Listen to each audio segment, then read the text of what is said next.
여러분 안녕하십니까, 진성호입니다. 오늘 윤석열 국민의힘 대통령 후보는 이준석 대표와 함께하는 최고위원회에 불참했습니다. 어제 저녁만 하더라도 참석할 뜻을 비췄으나 오늘은 나가지 않았습니다. 자, 대신 오늘 이 서울 용산의 한 호텔에서 열린 김종인 전 비대위원장의 출판 기념회에 갔습니다. 이 자리에는 이준석 대표, 금태섭 전 의원, 김동연 전 경제부총리 등이 참석했습니다. 사실 이 총괄선대위원장이 거론되는 김종인 전 위원장이 15일 날 출판 기념회를 한다는 것은 적절치 않다는 비판도 있었습니다. 사실 그 전에 지난달에 할 뻔했는데 국민의힘 후보가 확정된 뒤 한 데 대해서 이 또한 무슨 줄 세우기를 하는 거 아니냐, 이런 비판도 있었습니다. 그렇지만 오늘 김종인 출판 기념회는 상당히 분위기가 좋았다고 합니다. 특히 윤석열 후보가 상당히 이 조크를 섞어가면서 축사를 했고, 김종인 전 위원장도 기자들의 빗발치는 질문에 웃으면서 선거대책위원회는 윤석열 후보가 정할 일이다, 나는 그걸 보고 판단하겠다고 말했습니다. 자, 일보 후퇴한 것 같습니다. 오늘 김종인 전 비대위원장 본인의 출판 기념이라서 그런지 모르지만 기분이 좋아서인지 이 시시콜콜 지난번처럼 말하지 않았습니다. 후보 뜻대로 한다는 겁니다. 사무총장 교체, 그것도 후보가 당대표하고 의논할 일이다. 자, 지금 윤석열과 김종인 사이에는 어떤 교감이 있었을까요? 이 따라서 이 김병준 전 비대위원장의 상임선대위원장 추대, 오늘 중앙일보 단독 기사로 나왔습니다. 또 총괄선대본부장, 위원장이 아니라 본부장은 두지 않는다는 방침도 보도되기 시작했습니다. 윤석열은 이미 선대위의 큰 그림을 짠 것처럼 보입니다. 이준석은 왕따가 되고 있는 게 아닌가.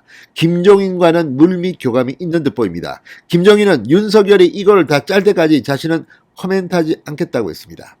오늘 윤석열 후보 상당히 기분이 좋은 듯 이 준비해온 원고를 읽지 않았습니다. 내가 자꾸 말실수한다고 해서 써준 게 있는데 말이야, 그러면서 원고를 보여준 뒤 다시 품속으로 넣어버리고, 그렇지만 김종인 박사 앞에서야 내가 말실수 좀 해도 되지 않느냐, 그러면서 적석에서 연설을 했습니다. 자, 오늘 이 광경은 상당히 중요합니다. 윤석열 후보, 이 국민의힘 대통령 선대위원회가 어떻게 꾸려질지를 짐작케 하는 장면이었습니다. 진성호의 직설 시작합니다. 방송에 앞서 아직 진성호 방송의 구독자가 아니신 분은 붉은색 구독 버튼 눌러주십시오. 더 좋은 방송으로 보답하겠습니다. 자, 윤석열 후보가 오늘 김종인 출판 기념회에 나와서 이렇게 말했습니다. 정치개혁뿐 아니라 국가의 대개조가 필요한 시점에 또다시 김 박사님께서 역할을 또 하셔야 될 때가 다가오고 있지 않은가 생각한다. 자, 아주 묘한 말입니다. 그러면서 이 진영에 관계없이 어느 정당이나 자기들이 일탈을 하고 궤도에서 벗어나 당을 정상화 시켜야 한다고 할 때 늘 김 박사님을 소방수로 모셔왔다. 그러면서 이 김종인 전 위원장을 축해 세웠습니다. 자, 김종인 전 위원장 국민의힘 선대위 원톱 총괄선대본부장을 맡을 것이 유력시된다는 기사가 나오고 있는 가운데 윤석열 후보가 출판 기념회에서 러브콜을 보낸 것 같습니다. 윤석열 후보는 김 박사님은 특정 이념이나 진영 정파에 갇혀 있는 분이 아니라 늘 국민을 생각하는 실사구시의 철학으로 무장된 분이다. 지금까지 살아오신 궤적을 보면 이쪽 저쪽 어느 쪽도 아니고 늘 국민 하나만 생각하고 국민이 먹고 사는 문제, 나라가 잘 되는 문제에 대해서 실용주의 철학으로 가득 찬 분이라고 생각한다고 말했습니다. 이걸 다시 해석하면 어떤 이념이나 소신 뭐 이런 쪽이 아니라 정치공학적으로 아주 일을 잘한다. 그래서 저는 한 번씩 김종인 전 위원장을 보면 프로야구의 용병 선수, 외국 선수들을 생각합니다. 이 뭐 다승 투수, 그렇지만 언제까지나 그 기는 머물 수 없는 사람, 용병이라고들 하죠. 몸값에 따라 이리저리 옮겨 다니는 사람. 물론 뭐 그 정도는 아니겠지만 김종인 전 위원장은 민주당 총선을 지휘하기도 하고 박근혜 대통령 선거대책위원회에 들어가기도 하고 또 이번에는 윤석열 캠프에 들어온다. 이걸 보면 좋게 말해서는 뭐 윤석열 후보 말처럼 이쪽 저쪽 할 것 없이 국민만 생각한다고 할 수 있지만 나쁘게 이야기하면 왔다 갔다 하는 겁니다. 이건 좀 제가 볼 때는 맞지 않습니다. 그렇지만 뭐 지금 정권 교체를 앞두고 윤석열은 압도적인 승리, 그리고 이 반문연대 비슷하게 해서 뭐 친문진영 있는 사람도 다 들어오라는 거기 때문에 뭐 김종인 전 위원장의 역할이 있을 것으로 보입니다. 그렇지만 윤석열은 이미 상당히 많은 구상을 갖고 있는 것으로 보입니다. 그것 가지고 지금 김종인 전 위원장도 고민 중인 것으로 판단됩니다. 그렇지만 상당히 물밑으로는 이야기가 된 것 같습니다. 자, 어쨌든 이 윤석열 후보 오늘 품에서 종이를 꺼내 흔들었습니다. 그러면서 제가 자꾸 실현한다고 해서 제가 말씀드릴 자료를 써왔다.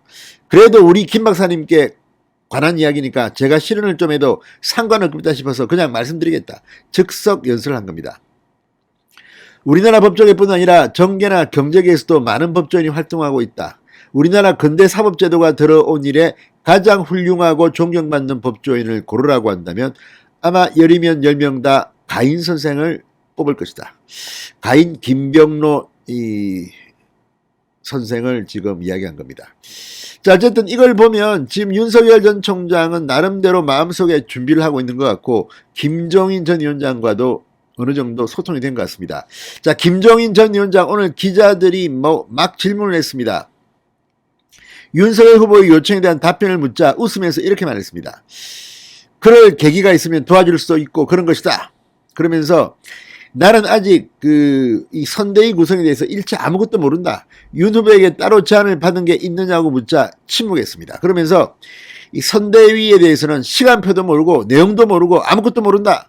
선대위를 구성하는 후보가 알아서 결정할 일이지 제3자가 뭐라고 할 수가 없다. 좋은 말입니다. 후보가 알아서 할 말입니다. 자, 김병준 전 비대위원장이 상임선대위원장을 맡는다는 보도에 대해서는 선대위 구성 이야기는 후보 본인의 생각인 것이고 그 다음에 뭐가 짜이면 그때 가서 제가 판단하는 것이지 미리 이야기할 수 없다. 이준석 대표가 좀 배웠으면 좋겠습니다. 그러니까 뭐 이게 마음에 안 들면 김종인 전 위원장이 안 들어올 수도 있는 것이고 또 마음에 들지는 않지만 난 들어오고 싶다면 들어오는 건데 김종인 전 위원장의 최근 발언을 보면 윤석열 선대위에 굉장히 들어오고 싶어 한다는 생각은 듭니다. 사무총장 인선에 대해서도 그건 당대표와 후보가 알아서 할 사항이다. 밖에 다른 사람이 이야기할 성질이 아니다. 뭐 아주 이건 답입니다. 답. 자, 그러면서 이렇게 말했습니다. 해방 이후 모든 대통령이 본인과 가족, 친인척 문제로 수모를 겪었고 지금도 전직 대통령 두 분이 동시에 수용 생활을 하고 있다. 국가적으로도 큰 손실이고 부끄러운 일이다. 정치가 사회의 역동성을 전혀 따라가지 못하고 있다. 권력은 잠시 위임되는 것이지 영원한 것이 절대 아니다. 망고불변의 권력일 것처럼 허세를 부리다 국민의 심판을 받고 역사의 뒤안길로 사라진 것이 70년간 반복된 대한민국 정치의 역사라고 말했습니다. 자, 어쨌든 김종인 출판기념회의 김종인 발언 그리고 윤석열의 발언을 보면 이미 국민의힘 선대위는 벌써 다 짜진 것 같다는 생각이 듭니다. 진성호의 직설이었습니다. 여러분 감사합니다.